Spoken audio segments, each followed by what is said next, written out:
everyone. So I will be discussing today about the coverage for your unit 3, the third exam. So it will be all about religions and would be about the reserve, the citizens armed forces need for. So each country has its own ability of mobilizing citizens who are willing to support the country in times of national emergencies or in times of war. Um, let's proceed to the topics to be discussed.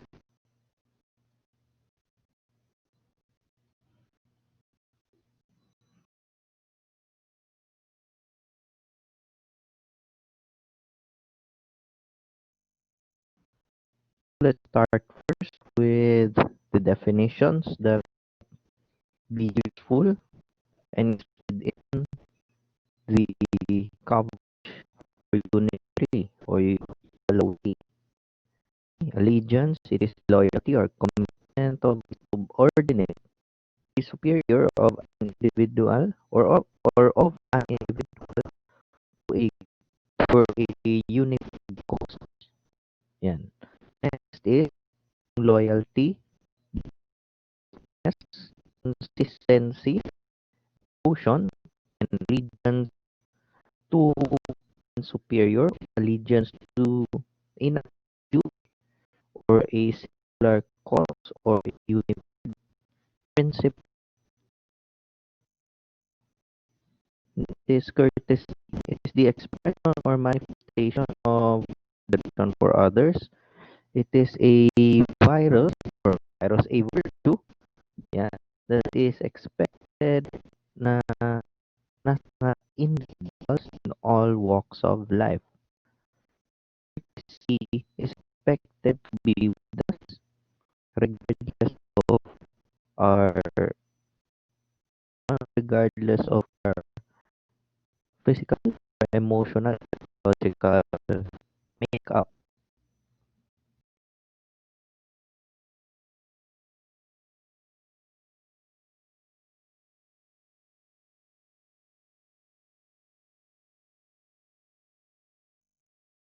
Okay, so let's go on to our first topic is region the country constitution.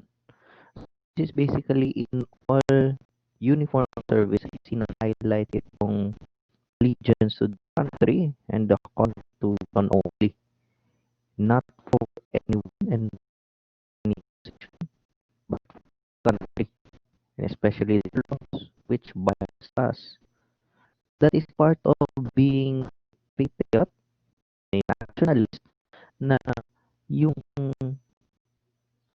pagiging at pagiging, pagiging masunurin sa batas ay nagsisimbolo ng kasaganahan at nagsimbolo ng pananalig sa atin. So the allegiance or the faithful allegiance to the country and constitution be demonstrated through service to our fellow countrymen. Yan. Of course, with respect to our laws, especially the base law, is the Constitution.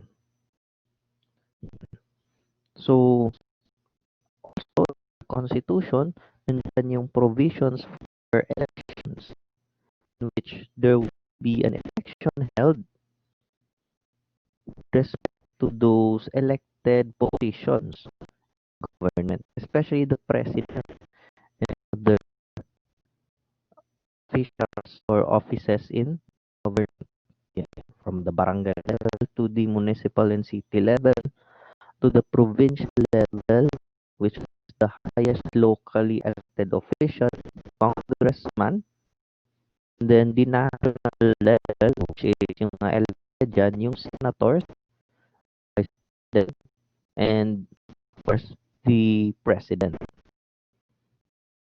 So, regardless of whoever is in authority or whatever administration, whoever the leader of the government, the allegiance to the country and the constitution must remain, especially to those who are serving in the government.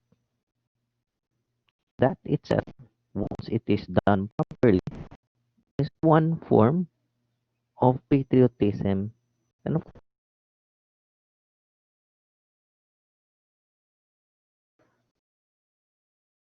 kumpiyansa sa bansa, yung pagkakaroon ng pagmamahal sa bansa sa pamamagitan ng pananalig sa kung ano mang pinagdadaanan ng bansa at pananalig sa mga Pilipino because they are known to be resilient to challenges in life.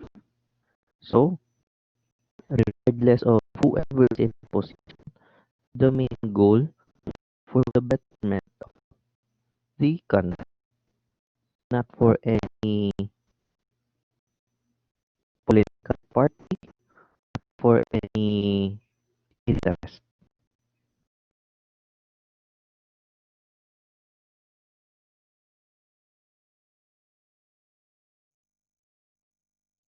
Okay, so part of allegiance to the country and constitution, one of the basic services of government of a sovereign nation is territorial or regional defense. So, as early as the 1920s, the 1930s, through the second President Manuel Quezon, he envisioned that military would be sovereign or would be independent once independent would be fully awarded to us by the United States. To envision na enough yung pwersa ng kasuhan at ng gobyerno para protect ang mamayan. So there must be support for a highly supportive citizen movement would support the military in defending the country. And he also mentioned that those men and women would be ready to defend the country at all costs would somehow an epitome or would show the patriotism of Filipino Philippines. So, during his time, nung Coral, he talked with the military leaders and he asked for further idea from the Americans.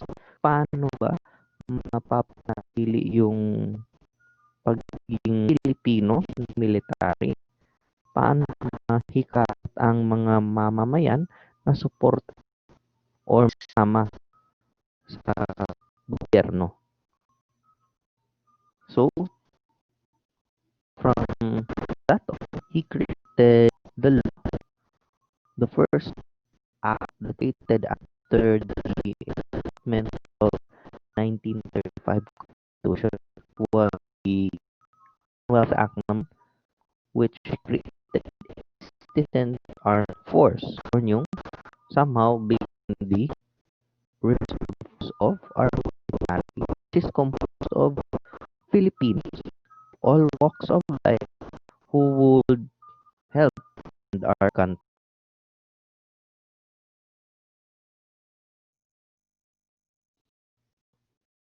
You have na okay reserve. Yung reserve forces have these following characteristics in every member na kasama sa reserve forces. So, first, loyalty.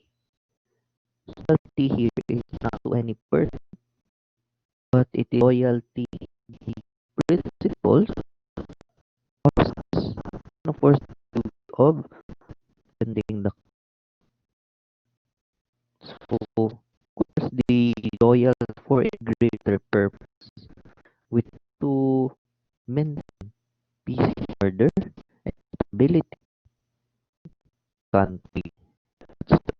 defending it physically from any harm. It be a seeable and or enemy na hindi. So that knows as today, uh, pandemya tayo, merong mga personnel from our formed forces who the duty and is also back or sinusuport ng mga reservists who called into service or called duty to help in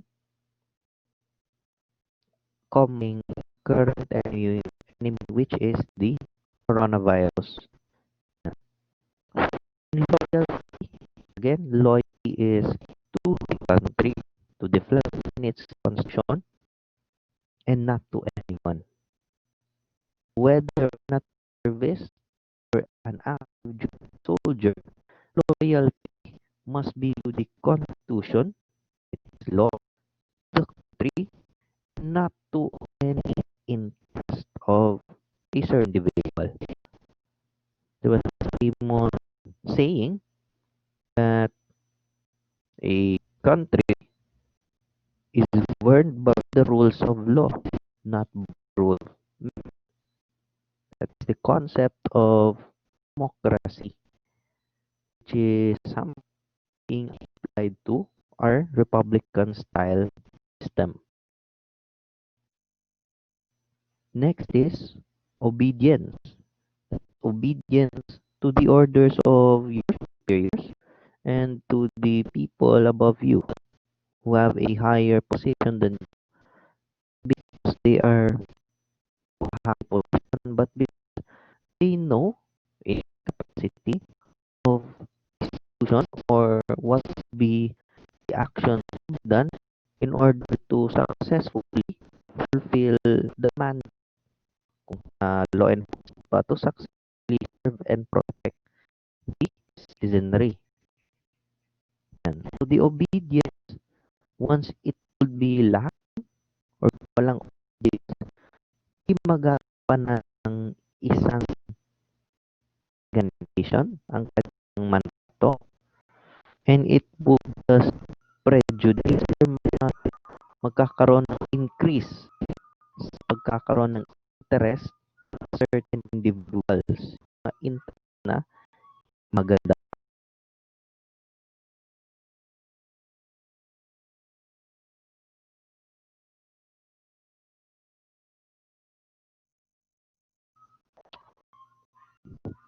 So the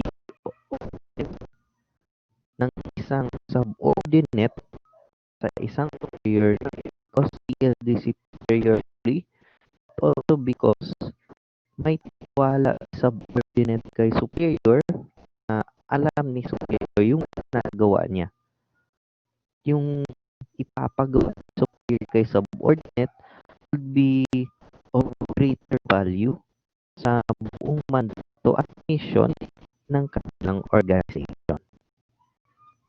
Obedience not only to the person, of course, the trust that the superior gives to the subordinate and the trust that the subordinate has to his or her superior.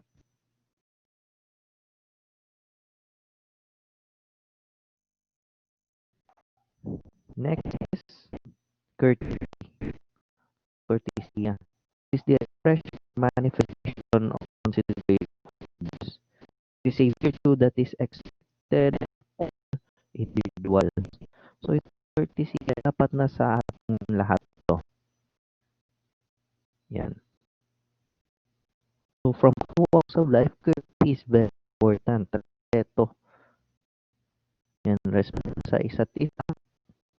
And in every discipline, courtesy is very important to observe seniority and to observe the methods must be done to give the mandate of enforcing the law and protecting the nation and to maintain orderliness organization. Yung organization decision hindi magtakwatak, mabubuwag, or it would disintegrate. So, courtesy, respect, yan.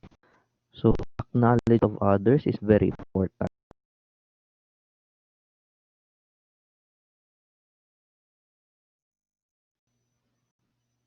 Let's proceed sa role of and other law enforcement agencies during the time of national emergencies and first, God forbid, during the times of war.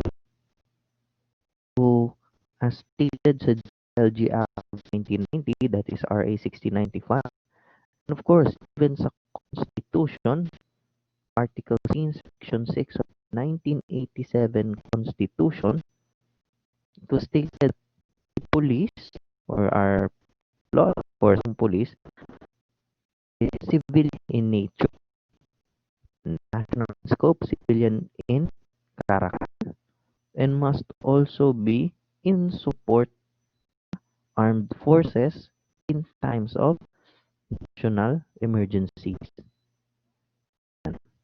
And because the police is a civilian organization, it is administered and controlled by the National Police Commission, which would implement or include plans, create programs to have a better police service that would be serving the country. Yan.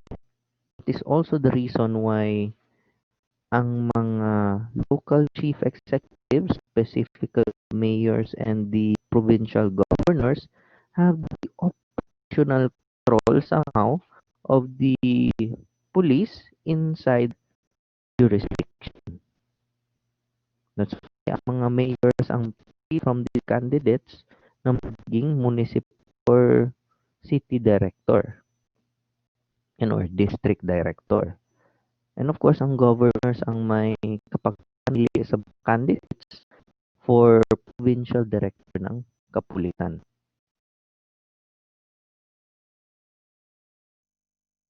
So again, that power came from Article 16, Section 6, the 1987 Constitution. Kasi ang Pilipinas meron ng tatlong constitution. Of course, the recent nung panahon the 1987 Constitution.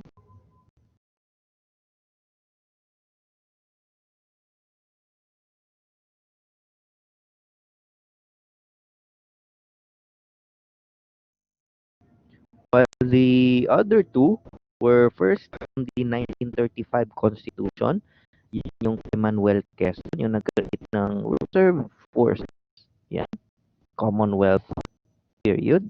And yung martial law period, yung kay President Ferdinand Marcos, ang 1973.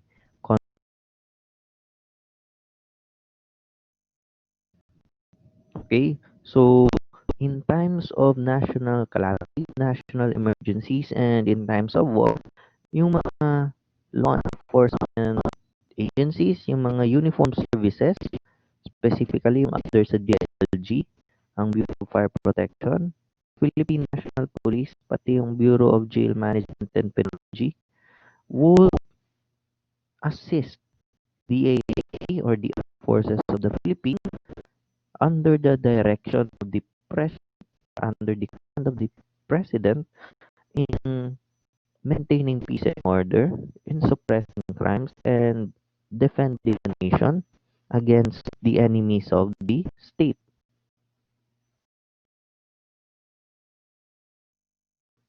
Okay, next. So, role of citizens training. This is very important.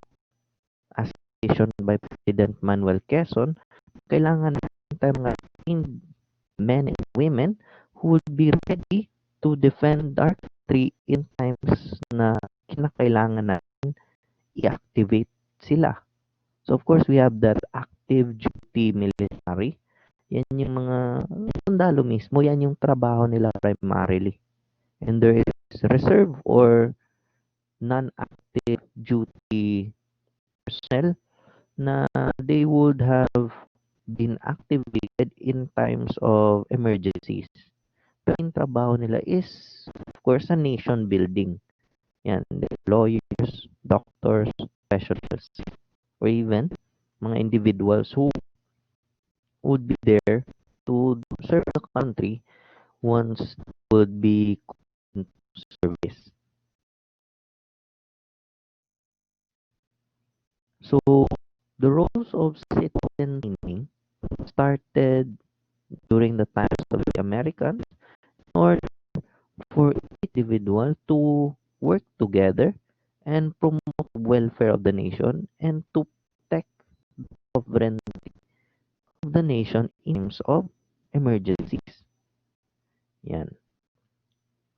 So, nung time ni Presidente Marquez, it was enacted through the Commonwealth Act number 1. It was the National Defense Act. Yan. For correction, it was nung 1947 na National Defense Act in which citizen training would start at a young age, specifically high school period, saan ipapakita at maituturo yung pagmamahal sa bayan. First, yung understanding sa role ng government, and of course to promote, which during it was called preparatory military training, which is a mandatory training for all college students. Yan, for 2 years. Yan, so 2 years yan naglalast noon. So, mga parents na, yung mga grandparents natin, most if not all of them entered college has undergone PMT na mandatory to all colleges and universities, which was later renamed and revamped from ROTC, Officer Training Corps. Yan. That's also of course. Pero in the early 2000s, meron mga pangyayari na kung saan yung pang-aabos mga ROTC officers occurred consequently, and of course the government was seeing it as an instance in which kailangan bago ang citizens training and to involve social work or social services and not just primarily military like thing.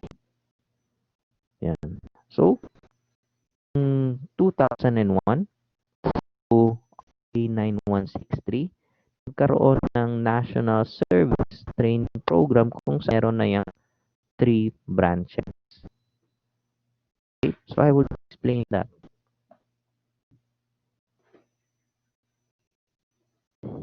Yan. So, nasa board. So, ang NSTP or the National Service Training Program, NSTP, has 3 major components. Course, first is yung tawag na CWTS. So, ano yung CWTS? Civilian Air Training Service. Civilian Welfare Training Service or CWTS. So, the main job of CWTS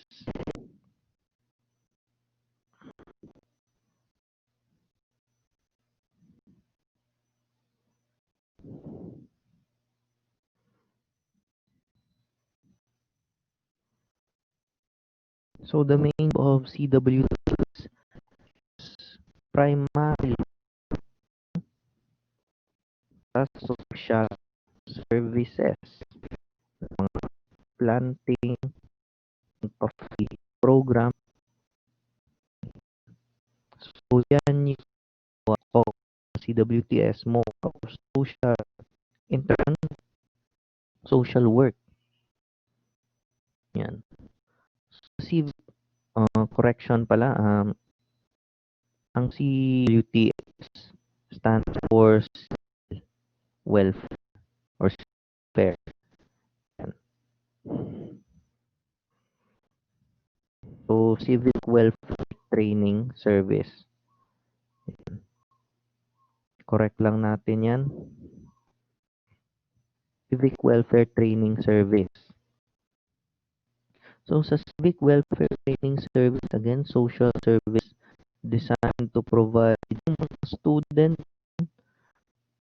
to know contributions they can have for the betterment ng social services and the life of the community.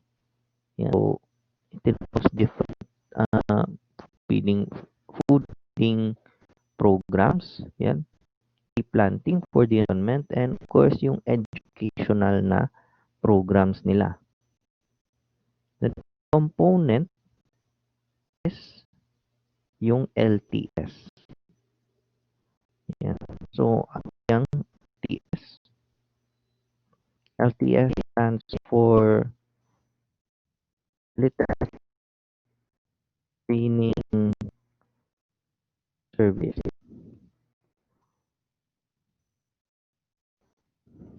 Yan, LTS. Literacy Training Service. Ang ginagawa sa LS is primarily for those out of school youth. Yan, yung mga out of school youth. Those students na nag-aaral sa mga liblib na lugar ng ating bansa in order for them to have improved reading and oral capabilities, yan, pagsasalita at pagbabasa, of course, to improve their mathematical or numeracy capability. It is basically for writing, reading, and of course, yung problem solving or calculating uh, capabilities, ma-improve, especially yung mga IPs, mga out of school youth, yung mga nasa liblib na lugar or those na hindi nakapag-aral. Yan. So, sa example niyan yung tinatawag ALS. Yan. Or yung learning system. Yan. Correction kanina, CWTS stands for Civic Welfare Training Service. Basically, show students what possible service they could do for the society. LTS improving the personal abilities and skills ng mga enrolled students, especially those na nasa life or yung mga concerned na mga sectors society. So this is for movement. The third component ng NSTP, which was created by virtue of RA 9163, that was on or during 2001. Ang third component ng NSP is, of course, the ROTC or Reserved Officers Training Corps, kung saan it is the military training which is no mandatory pero on selected course na lang nagiging mandatory. So just like the military, merong tatlong subcomponent ang ROTC. Yan.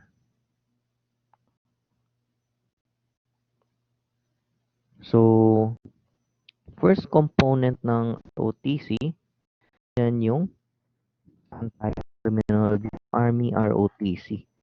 kung saan turuan tayo ng mga techniques, mga tactics, tine-train tayo sa indoctrination na based sa principle ng Philippine Army.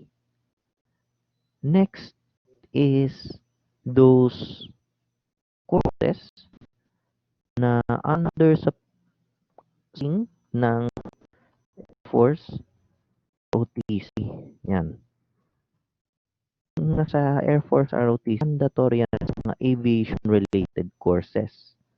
So, those students who are undergoing aviation-related courses will be subjected to the Air Force ROTC, which are in trend sa mga tactics and training ng Philippine Air Force. Of course, the last one is yung nasa AVROTC, which is mandatory to all maritime related courses. Yeah, because we can use those RTC graduates as reservists in times of national emergencies, especially during times of war. So, nasa Navy ROTC, mga maritime, they are indoctrinated of the trainings, the strategies, ethics, the Philippine Navy. Yan. So, ulitin ko, may three sub-components ang ROTC. Yan, yung Army, the Navy, and Air Force ROTC, which is specialized na kung saan mandatory ang ROTC training nila. Sa Army ROTC, that's basically sa criminology. Yan, Air Force ROTC, that is for related courses. Navy ROTC is for maritime courses. Ang ROTC is somehow mandated to be mandatory sa mga state colleges and universities. Yan. So again, ito yung tatlong components ng OST sa ating bansa. CWTS, the LTS, and the ROTC. And yung components.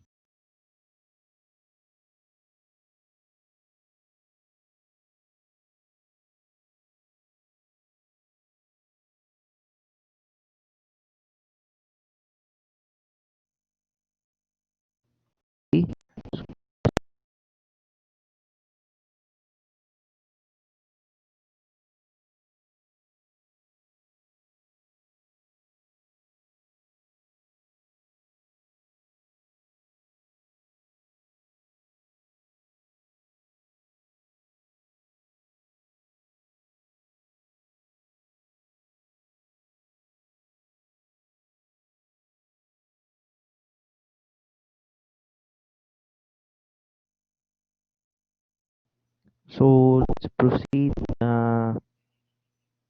Role of every Filipino to the fatherland, to our fatherland. Yan. So the country is basically needing manpower, especially yung panahon ng pandemya.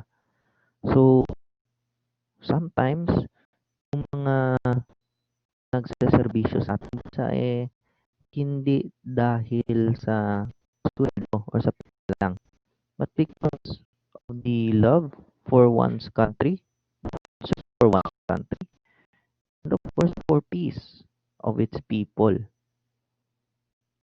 So, saan ba kukuha ang Pilipinas ng manpower na kailangan para maidepensa tayo or maprotektahan tayo?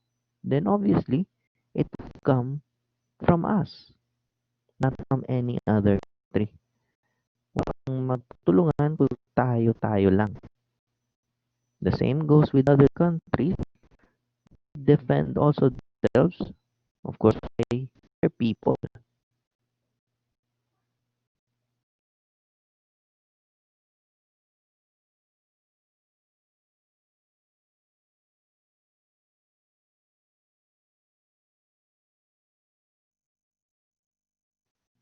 So next, let's proceed proceed to the categories of citizen soldiers, let's define what is a citizen soldier. Yan. So, according to Article 5 of RA 7077 or the Citizens Armed Forces Philippines or yung Reserve Act, it provides certain classifications, guidelines of a citizen soldier, which is defined as an individual who willfully indulges in mandatory or subsequent military training to be used in times of national emergencies. And of course, itong mga citizen soldiers are having the capability of being ready to respond immediately in times of emergencies.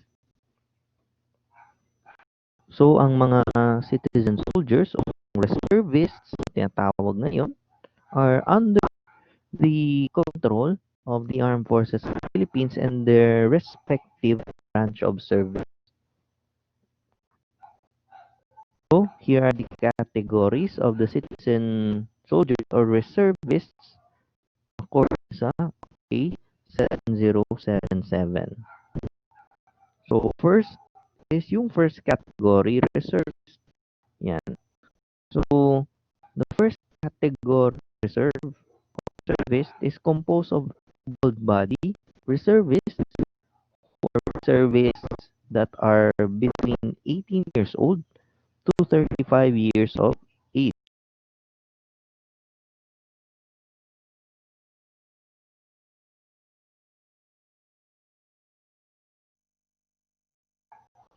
Next is the second category, reserve. Yan, second category, reserve, is composed of able-bodied reservists whose ages are between 36 years old to 51 years old. Yan yun sila, second category.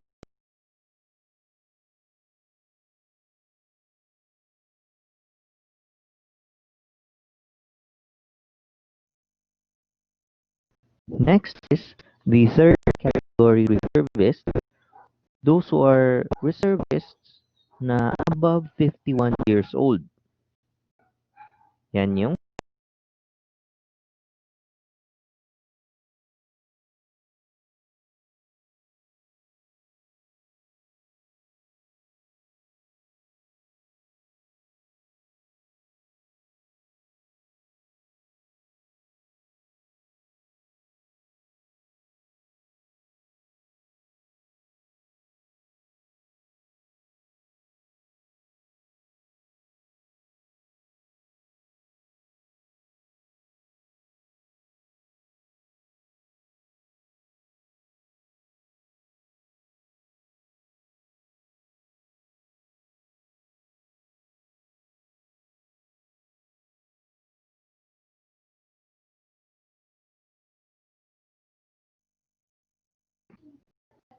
so next is classification reserve force units.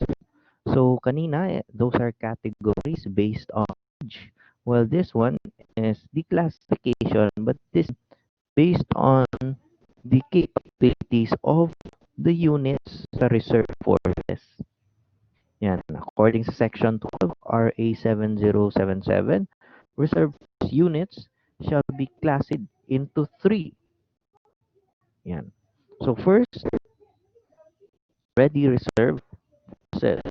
So, reserve forces, yung mga units na may ready reserve labels are those composed of reservists belong commonly sa first reserve and some other categories which can be organized, trained, and maintained quickly, and their key contribution is immediate mobilization or deployment. Yan. So, anytime they can augment the regular or yung active duty armed force units. Yan. For example, dito sa Davao meron tayong Ready Reserve Battalion. Yan, that is for the army. Yan. So in times of national emergency, itap sila una dahil of course they are bata, mostly yung mga ah, component reservists. They're easily deployable and mobilized to meet local or national emergencies. Next is standby reserve. So these are reserve forces na composed primarily of second category reservists and third category reservists na ma-organize and assigned specific or specified reserved units and would be meant through an annual assembly or annual converging of service. Yan. So most of this uh, standby reserve units has members as a professional field in their civilian life. And next, the third classification is retired reserve. Commonly of members or reservists na 65 years old or those above 56 years old hanggang 65 and above na qualified and having enabled body to be deployed in times of local or national emergencies and are generally volunteers na of course due to old age but still can be able to contribute and support primary the standby reserve unit. So kasagaran aning mga nasa retired reserve forces are those mga dating generals, mga dating police or unit officers na nagretiro due to old age. So if they still want to serve the country, they will be included sa retired reserve units.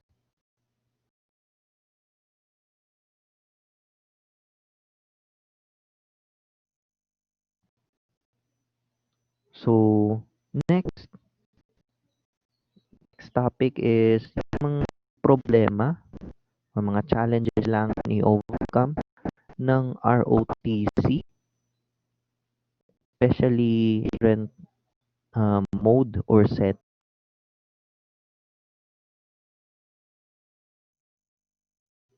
So there are different things between ROTC, especially in collecting or pag-indoctrinate nito, yung mga trainings dito sa mga students, especially college level.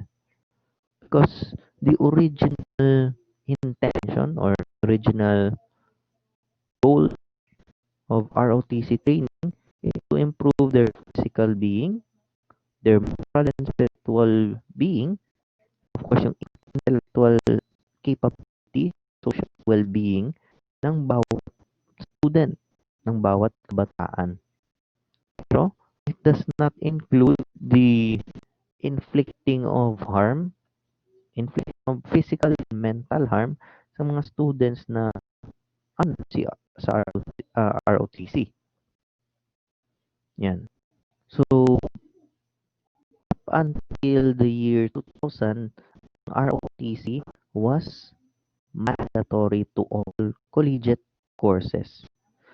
By virtue of RA 9163, hindi naman nabuwag ang ROTC, na-abolish ang pagiging mandatory nito and it was downgraded to a third component or yung isa sa mga components ng NSTP. Because somehow, the policymakers at that time saw that the ROTC is proven ineffective and yung implementation ng training niyan does not really give the right importance na kinakailangan. Because of course, there were subsequent abuses ng mga ROTC officers even though na nasa ROTC training. And so it's very important to know the purpose of the training programs, especially the ROTC. So there are different possible reasons for that. So you can see here, first and foremost, ang ROTC para sa iba, it is the same as Mars Law. Parang subject ka sa Mars Law. Ang image na akala ng iba, ini-install or nilalagay pa rin yung pagiging somehow martialist. Yan. As of today, as of this current administration, they saw na mas worse ang NSTP. Yan. Mas worse na hindi naging mandatory ang ROTC, nawawalan ng disiplina at pagmamahal sa bayan ng mga kabataan. For example, ang Marawi, those who had ROTC saw that it is a recipe for disaster. Kung saan hindi maka-mobilize ng enough personnel ang government from its citizens dahil kulang or kakaunti lang ang kakayahan or may alam sa order. Yan. So,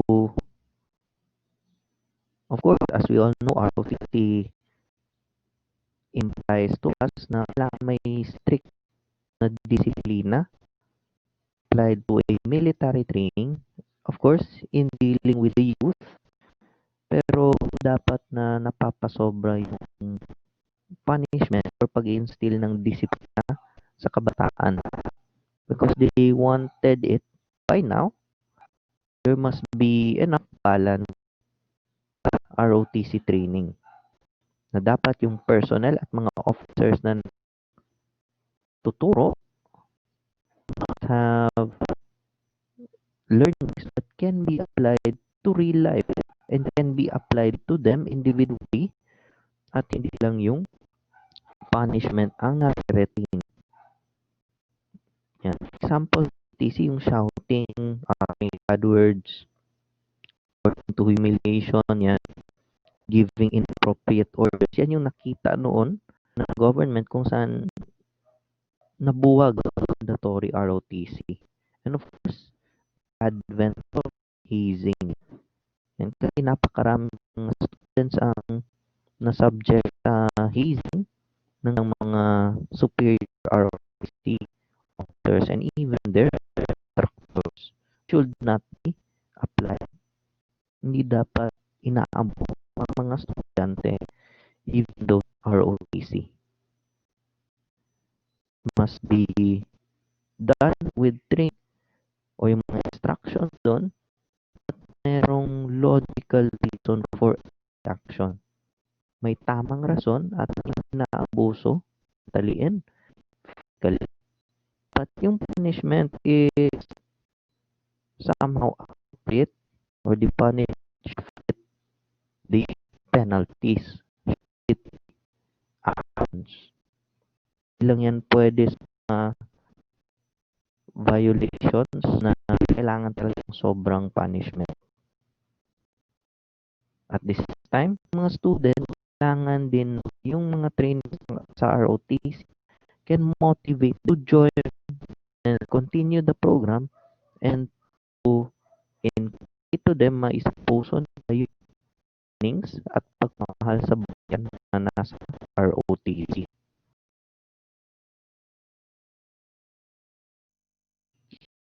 One of the downsides ng ROTC na nakita was that merong mga officers who would take advantage of their position by giving favors in exchange for some benefits na naman kaya. And of course, instill kasi ng maling ng palakasan system or in English that is nepotism dahil sa mga pinanggagawa noon ng mga officers. So dapat maibago yan, mabago yung pag-iisip ng mga trainers at ng mga students sa ROT training. So,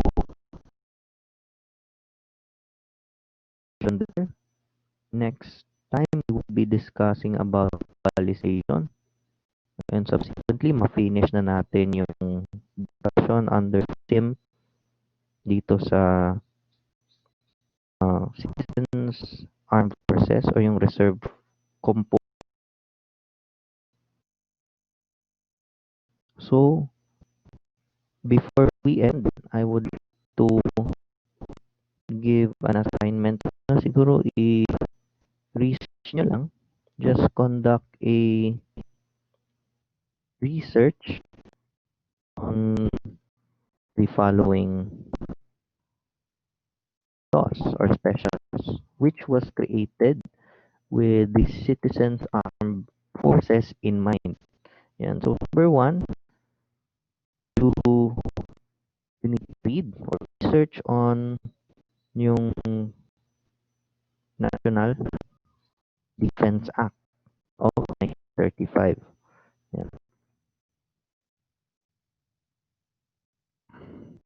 National Defense Act of 1935 or yung Commonwealth Act number 1. Yan. Next, number 2. Next, so you need to research on is yung Presidential Decree number 1706. Saan 706? Yan yung uh, batas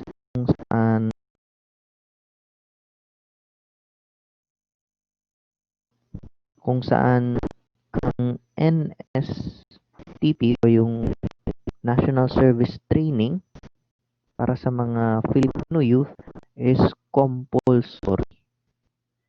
Kung saan naging compulsory ang ROT, yan yung isang National Service Training noon sa lahat ng mga students, especially sa college. Yan. And the next research would let you have, yung basahin nyo, is yung research on the amendment, the repealing of PD 1706 and Commonwealth Act number 1 and yung Republic number 916 or yung NSTP of 2001. So yan yun. Yan yung NSTP of 2001.